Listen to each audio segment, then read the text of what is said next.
बापा किए माँ किए अणाक्षर किए एकाक्षर किए ओंकार किए ठाकुर कहले सदगुरु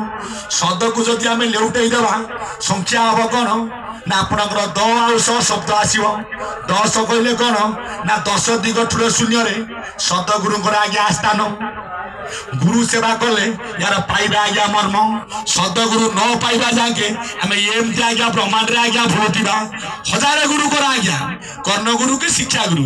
ये माने केबे आज्ञा मुक्ति बाट आज्ञा देखई पारिबे नै काहे कि एमाने निजे पर आज्ञा जानना दी तुमको जणाइबे कोन आज्ञा जे सदगुरु से माने आज्ञा सिद्धि प्राप्त जे सदगुरु से साधु संत आज्ञा सन्यासी ये मोर ज्ञानी मनरे से देखई दे प्रकृत बाट कोन ना जदि आमे सदगुरु करिबा सदगुरु को पाइबा कि परी ना मो ठाकुर कहले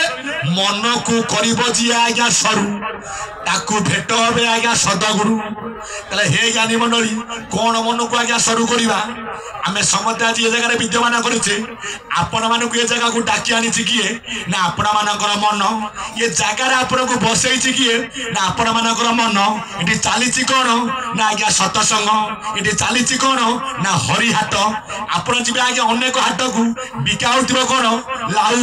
कखारू परिबा माछ मास भी जाऊ ये हाट में बिका कौन ना एटी आज्ञा सौदा आज्ञा ब्रह्महाट ये सौदा देवा दरकार कौन ना ठाकुर मन कहले सब रही मन मूले तू किंबा बुलुचु बिकले हाट बजार जे पदार्थ किनिबा लोड़ा अर्थ मन हटई बड़ धन किनिबा ब्रह्म ज्ञान केशव केशव केशव